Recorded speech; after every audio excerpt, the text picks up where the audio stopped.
Have you ever felt like you're searching for your grief tribe? People who understand your unique journey of loss. I'm sharing the secret to finding your ideal grief tribe. Stay tuned. Welcome to Overcoming Grief, a show for women experiencing profound grief and looking for support in healing and transforming their lives. If you are ready to heal after a loss, create a new self-identity, take responsibility to do the hard things, and get massive results in your life, this show is for you. Now, here's your host, Master Grief and Life Coach, Sandy Linda. Hello, beautiful creative humans. You know what makes my heart sing? Opening my email and finding messages from listeners like you who are discovering their grief recovery path. Just this week, I received an email from a remarkable woman named Jamie. This sets up our conversation today, so I had to share it. Jamie took our grief archetype quiz. Brave move, by the way, and discovered she's an explorer. But here's what touched me. She wrote to tell me how the morning journaling workbook is opening up new ways for her to process her grief. Jamie, if you're listening, thank you for sharing that with me. Your courage in exploring your grief journey help others feel less alone. Speaking of journeys, let's catch up those who might join us for the first time. We have been on this fascinating exploration of grief recovery archetypes. First, we met the explorer, those brave souls like Jamie who forge their own healing paths, trying new ways to process their grief. Then we spent time with the visionary, those beautiful spirits who create meaning and imagine new possibilities while keeping their loved one's memory close to their hearts. And today, we are diving into something special, the social community archetype. And you know what?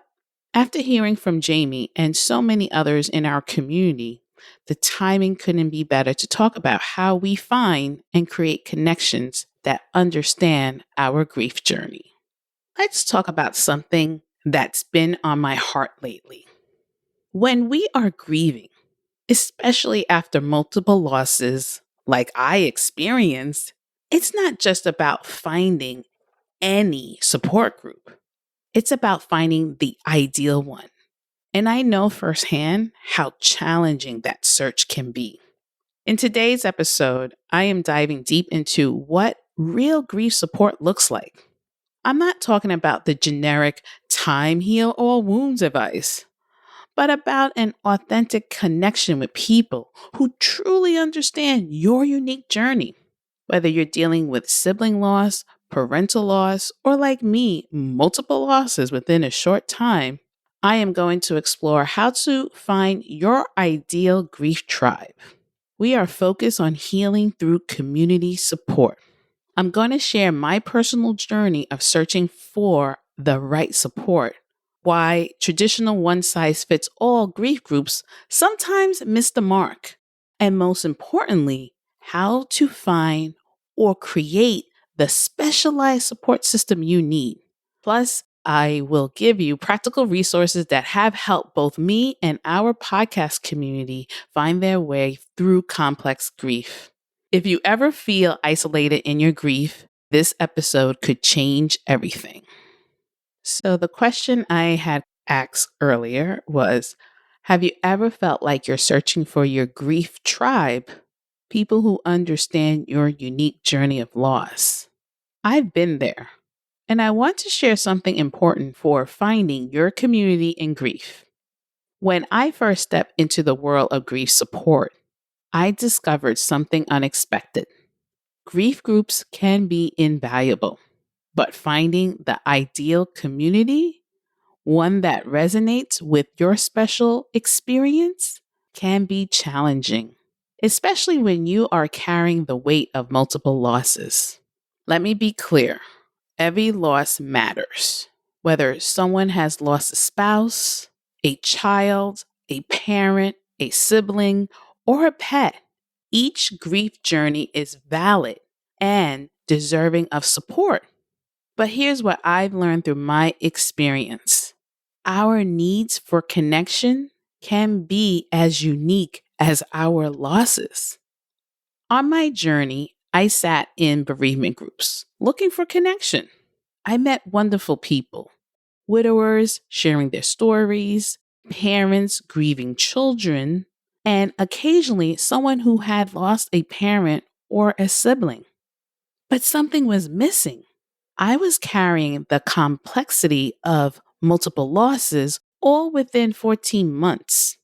How do you process that? How do you find others who understand the layered nature of cumulative grief? While well intentioned, the traditional support system often felt like they were offering one size fits all solutions. The hospital's 8-week bereavement program handed out leaflets about coping mechanisms and surviving the holidays. Grief Share, a 13-week program, provided tools for managing grief. But I needed connection with others who understand the complexity of multiple losses, not just tools. This gap in support wasn't just a challenge, it became a calling. That's why I created this podcast, to build the kind of community I wish I had found. Here's what I have learned: healing happens in circles, not lines. When we gather with others who understand our unique grief journey, whether it's multiple loss, sibling loss, or parental loss, something magical happens. We start to feel less isolated and more understood as we begin our shared healing journey. And you know what? Something beautiful is happening in our community. Every week, I receive messages that warm my heart and confirm what I've always believed: that creating space for special grief experiences matters. Authors are reaching out, sharing how they are writing books about sibling loss and parental loss inspired by the stories they have heard on this podcast. Our conversations are sparking creativity and encouraging others to share their own journeys. Here's what I want you to know: it's okay to need a different kind of support. It's okay to acknowledge that while all grief deserves respect and understanding, you might need to connect with people who have walked a similar path to yours. Whether you're dealing with multiple losses, cumulative grief, or special types of loss like parental or sibling loss, your need for targeted support is valid. This is more than just a podcast now. It's becoming a movement of understanding and connection. When someone writes to me saying, "Finally, someone gets it," I know we're doing something right. We're creating ripples of healing that extend far beyond our weekly episodes. Remember, seeking unique support isn't about discounting other people's grief experiences. It's about acknowledging that different loss might require different types of understanding and connection. And that's exactly what we're creating here: a community where your special grief journey is seen, heard, and understood. Let's get into when grief gets heavy, understanding why we need support. You know that feeling when everything inside of you is screaming to just pull the covers over your head and shut out the world? I get it. I have been there, and I know many of you have. But today, I want to have an honest conversation about what happens when we listen to that voice that tells us to go it alone. When we talk about social support and grief, we need to first understand what happens when we don't have it. Let me share something I call the isolation spiral. Here's what it looks like: you're grieving, and maybe you tried a support group that didn't quite fit. Or perhaps you're thinking, no one really understands what I'm going through anyway. So you pull back. First, it's just skipping a few social events. Then, before you know it, you're declining every invitation, avoiding phone calls, and your world gets smaller and smaller. But here's this thing: this isolation doesn't just affect your social life, your body sends you messages too. You might notice extreme tiredness, but still struggling to sleep. Or perhaps your appetite has gone haywire. Either you're not hungry at all, or you're seeking comfort in food. These aren't just random symptoms, they are your body's way of saying, hey, we need some support here. Then there's something I call the pause button effect. It's like your grief gets stuck on pause, and while the world keeps moving forward, you feel frozen in place. Without the right support, without people who get your unique type of loss, whether it's multiple loss, losing a sibling, or the complex grief of losing parents, healing gets delayed. It's like trying to climb a mountain with no gear. Sure, it's possible, but why make it harder than it needs to be? But here's what I want you to know: it doesn't have to be this way. All these challenges I have mentioned, they're not a life sentence. They are clues pointing you toward the importance of finding the ideal support. Here's the truth: you don't have to choose between generic support and no support at all. There's a middle ground, a place where your special grief journey is understood and honored. And that's what we're going to explore next.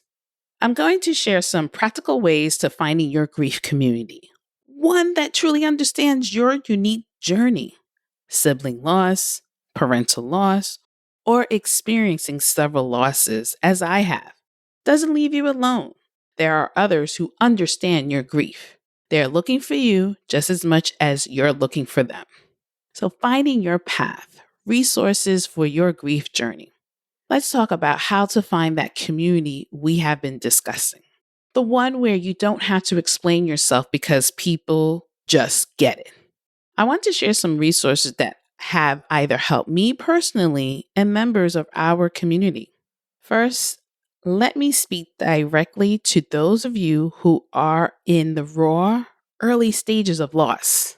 I know everything might feel foggy right now, like you're trying to navigate through a thick mist. This is where bereavement counseling can be your compass. You know, when I first experienced my losses, I felt like I had to figure everything out on my own. But here's what I learned: those first few months are not the time to go it alone. Bereavement counseling isn't just about having someone to talk to. It's about having a guide who can help you find your footing in this new reality you didn't ask for. Here's a tip I wish I received earlier: specialized support groups are out there. I know. When I first mentioned support groups earlier, I talked about how something didn't quite fit. But here's the beautiful thing: grief support has evolved. Groups dedicated to sibling loss, parental loss, and multiple losses now exist. These groups do more than just offer support. They educate about the unique aspects of different types of grief. They get that losing a sibling differs from losing a parent, and that experiencing multiple losses brings its own complex challenges. And I will leave you that resources on our show notes. And you know what? This podcast is part of your resources toolkit too. If you're not ready for face to face support, or if you want to explore at your own pace, our episodes on sibling loss and parental loss are always here for you. Think of them as a gentle starting point, a way to hear stories from others who have walked similar paths. Many of our listeners tell me they listen to these episodes multiple times, finding new pieces of wisdom and comfort with each listen. I will leave you some inspiring episodes in the show notes. Here's what I want you to remember as you explore these resources: it's not about finding the ideal fit right away. It's about taking small steps toward connection. Maybe you just start by just listening to podcast episodes. Then perhaps you reach out to a bereavement counselor. Eventually, you might find yourself ready for a specialized support group. There's no right order, no perfect timeline. The key is to remain open to support, even if your first attempt doesn't quite click. Because somewhere out there is a community that will feel like coming home, where your grief is understood, your losses are honored, and your journey toward healing is supported. As we conclude today's episode about finding your grief community, I can't help but think about how far we have all come together. We have talked about the search for genuine connection, about why those one-size-fits-all support groups sometimes leave us feeling more alone than supported, and about finding that precious space where people just get it. Before we part ways today, I want to share a little personal note. The holiday season is approaching, and with it comes my birthday month, a time that's always filled with mixed emotions for those of us walking this grief journey. I'll be taking a brief pause from our Grief Recovery Archetype series to reflect, celebrate, and set some intentions for 2025. Sometimes taking that space to breathe and reset is exactly what we need. Next week will be a replay of a topic that most of you will gain some valuable wisdom. I left our grief archetype quiz in the show notes for those of you eager to continue this journey of self-discovery.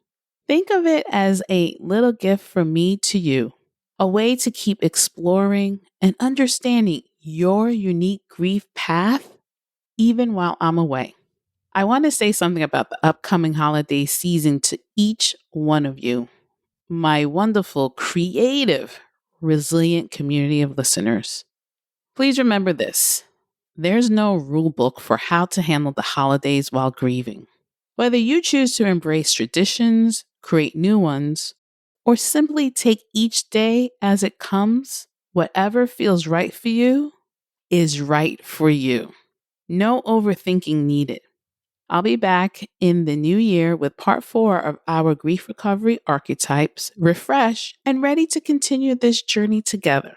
Until then, grieve with grace, nurture your inner strength, and lead with courageous heart. Take care of those precious hearts, and I'll see you in 2025. Bye, everyone. Thanks for listening to today's episode of Overcoming Grief. If you're ready to move into a new, rewarding life experience and want more information about how to work with Sandy, visit www.sandylinda.com.